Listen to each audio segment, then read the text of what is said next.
Good morning class. आज आपका छठा पाठ है। पाठ का नाम है शुक शावको दंतः। शुक माने तोता होता है, शावक उसके बच्चे को कहते हैं। तो इसमें आपको तोते के बच्चे की कहानी के बारे में बताया गया है।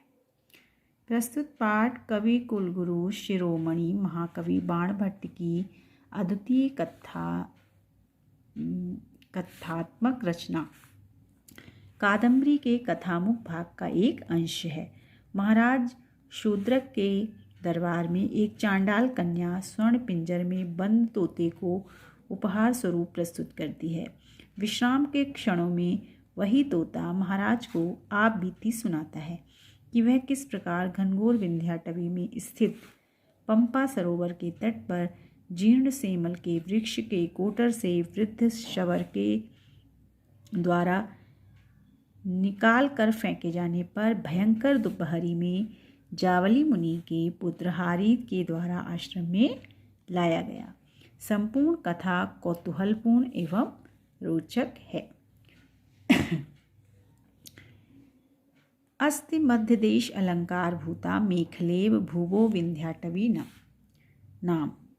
मध्य देश के अलंकार के समान अलंकार स्वरूप और मेखलेव भुवो मतलब पृथ्वी की, और मेखला कहते हैं करधनी, जो कमर में पहनने का गहना होता है। तो मध्य देश के अलंकार स्वरूप पृथ्वी की मेखला के समान, करधनी के समान, मेखलाधन इव गुण संधि, पृथ्वी की मेखला के समान यानी करधनी के समान विंध्याटवी नामक वन है। अस्ति माने है। तस्याम च पंपा विधानम पद्मसराह, और उसमें पंपा नामक एक पद्मसराह है, यानी पद्म कहते हैं कमल को और सराह माने सरोवर। तो तस्याम च उसमें यानी किसमें, उस विंध्याटवी नामक वन में पंपा नाम का विधानम मतलब नामक पद्म का कमल का सरोवर है।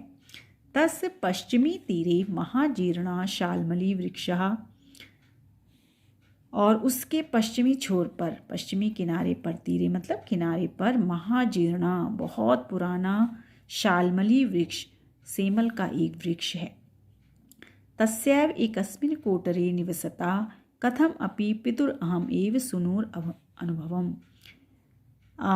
उसी के एक कोटर में निवास करते हुए, यानी कि उस शाल्मली सेमल के वृक्ष के एक कोटर जो खोखल से बने हुए थे पेड़ों में, विशेष तौर पे जो पुराने पेड़ होते हैं, तो उसके लिए कह रहे हैं कि उसी के एक कोटर में यानी खोखल में निवसता माने निवास करते हुए कथमपि किसी प्रकार से यानी बड़ी मुश्किलों से अपने पिता का अहम एव मैं ही सुनु मतलब पुत्र उत्पन्न हुआ।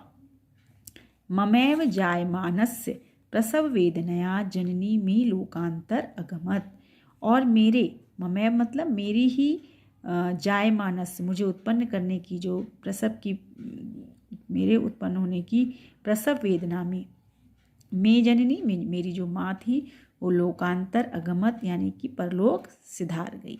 ये तोता सुना रहा है अपनी कहानी, ठीक है। तातस्तु सुत स्नेह अंतर निग्रह शोकम मत संवर्धन पर एवा अभवत।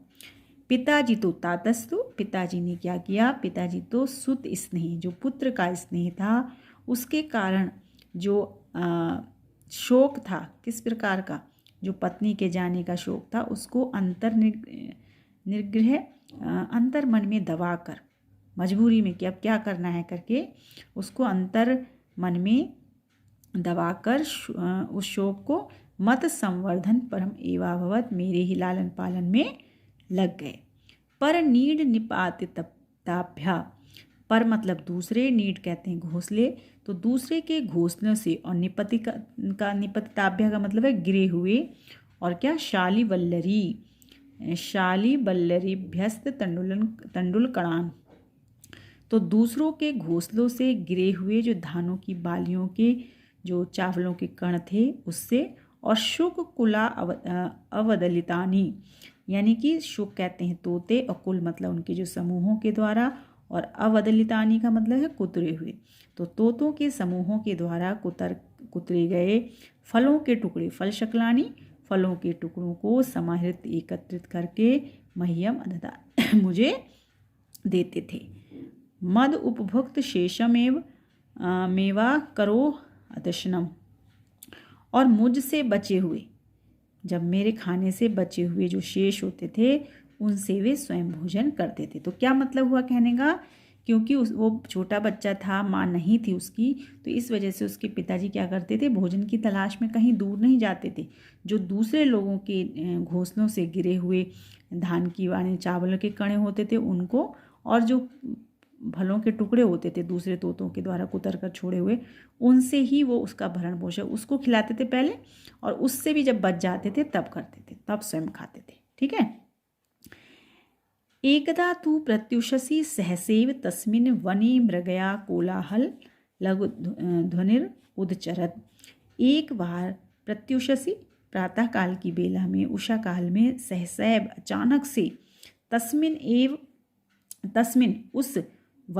उस वन में मृगया कोलाहल, मृगया कहते हैं शिकार का, कोलाहल सुनाई दिया, उसकी ध्वनि उत्पन्न हुई, सुनाई दी सब। आकरण्य च तम अहम उपजात वेपथु अर्वकतया भयविवला पितु पक्ष पुटांतरम विषम, कि उसको सुनकर, जो कोलाहल सुनाई दिया, जो शिकार की ध्वनि सुनाई दी, उसको आकरण्य है यहाँ पर, सुनकर तम अहम उपजात वेपथु, उससे क्या हुआ, वो भय से कांपने लगा। क्यों काटने लगा, क्योंकि अर्वकतया यानी कि शावक था, वो छोटा बच्चा था, इसलिए भय से कांपता हुआ, भय से बिल्कुल व्याकुल होकर पिता के जो पंख थे उनके पुट जो था उसमें वो प्रवेश कर गया, मतलब छुप गया। अचिराम च प्रशांते तस्मिन् क्षोभित कानने मृगया कलकले, और शीघ्र ही, अचिराम च शीघ्र ही, उस जो मृगया कलकले था यानी कि शिकार का जो कोलाहल था उससे क्षुब्ध हो गया। कौन सा, अत्यंत, तस्मिन् प्रशांते कानने, तो उस अत्यंत शांत वन में किससे क्षुब्ध हो गया था वो, जो शिकार का क्या था, कोलाहल, तो उसमें पिता की पितुर उत्संगाद ईशादिव निष्क्रम कोटरस्थ एव शिरोधराम प्रसार किम इदम इति दिदृक्ष अभिमुखम आपच्छब्बर सैन्यम द्राक्षम। तो उसने क्या कह रहे हैं वो, कि उसमें उसने पिताजी की गोद से ही थोड़ा सा निकल कर, थोड़ा सा, ठीक है, ईशादेव थोड़ा सा निष्क्रम माने निकल कर, और कोटर में ही रहते हुए, ऐसा नहीं कि वो पूरी तरह से निकल गए, क्योंकि वो जानने की भी इच्छा हो रही थी उसको, इसलिए वो कह रहे हैं कि पिताजी के गोद में से ही थोड़ा सा निष्क्रम माने निकल कर, कोटर में ही स्थिर रहते हुए, यानी खोखल में ही रहते हुए, शिरोधराम यानी अपनी गर्दन को, प्रसार माने फैलाकर, किम इदम इति यह क्या है, यह देखने की इच्छा से, दिदृक्षु देखने की इच्छा से, अभिमुखम सामने से आती हुई, छवर सैन्य दृक्षम सामने से आती हुई सबरों की सेना को देखा। ठीक है। फिर वो कहते तस्य प्रथमे वयसी वर्तमान शवर सेनापतिम पश्यम, और उसमें जो उसने सबरों की सेना देखी उसी के मध्य यानी उसके बीच में, प्रथमे वयसी मतलब तरुण अवस्था में जो उनका शवरों का सेनापति था उसको देखा।